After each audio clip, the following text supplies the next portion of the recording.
পেরিয়ে সকাল আসে, আর সকাল হলে মাথায় হাজারো চিন্তা আসে। সকালবেলা কি নাস্তা করব, দুপুরে কি রান্না করব, আর যেদিন বাজার থাকে না সেদিন তো আর চিন্তার শেষ থাকে না। আসসালামু আলাইকুম, সবাই কেমন আছেন? আশা করি আল্লাহর রহমতে সবাই ভালো আছেন। তো আজকে সকালবেলা বাজার নিয়ে আসছেন, এখানে ডালি কচু আর মাছ নিয়ে আসছে। তো মাছটা আসলে একদমই ফ্রিজে মাছ নেই, আর মাছ যেহেতু সকালবেলা আনছে তো তার জন্য আজকে তাড়াহুড়া, তো অল্প মাছ নিয়ে আসছে।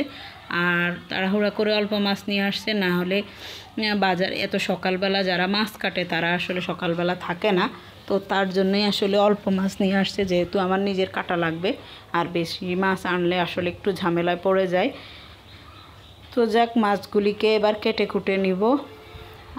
তো মোটামুটি মাছ কাটা শেষ আমার। এবার আমি রান্নার জন্য প্রস্তুতি নিতেছি। এখানে আমি যেহেতু কচু রান্না করব, এখানে সমস্ত মশলা দিয়ে তারপর আমি এই মাছের মাথাগুলিকে কষিয়ে নিতেছি।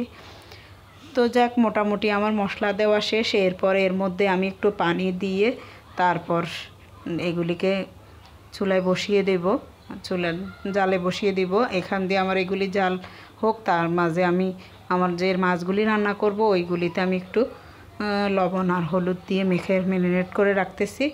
তো এগুলি ম্যারিনেট করা শেষ, এর মাঝে আমার মাছগুলিও জাল হয়ে গেছে, মাথাগুলি।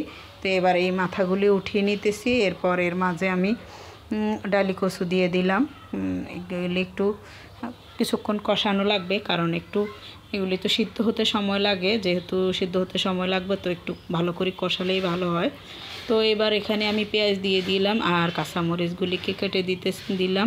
তো একটু এখানে আমি আসলে অনেকগুলি মাছের ডিম হয়েছে, আর আমার ফ্রিজে যেহেতু মাছের অনেকগুলি ডিম আছে, তো তার জন্য এগুলি আর ফ্রোজেন করলাম না।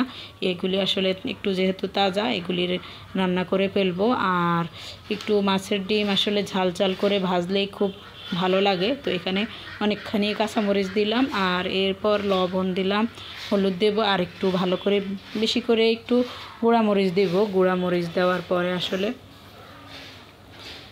বেশি করে দিলে আসলে এটা ভালো লাগবে, কারণ একটু মাছের ডিমটা একটু ঝাল হলেই বেশি ভালো লাগে। তো আমি এগুলিকে একটু হাতে মথে নিয়েছি, কারণ এগুলি যদি একটু গোটা থাকে তাহলে সিদ্ধ হলে এগুলি শক্ত হবে, ভিতরে আসলে মশলাটা ঢুকবে না। ওইগুলি আসলে ফ্রাই করলে বেশি হয়, যেহেতু আমি এখানে এগুলি ঝোল দিয়ে ভাজা করব, তখন একটু এগুলি ঝরঝরা হলেই বেশি ভালো হয়। তো যাক, এখানে আমার কচু তরকারিটা হয়ে গেছে। এরপর আমি মাছটা ভাজবো। তো আমার মোটামুটি মাছটা ভাজা হয়ে গেছে।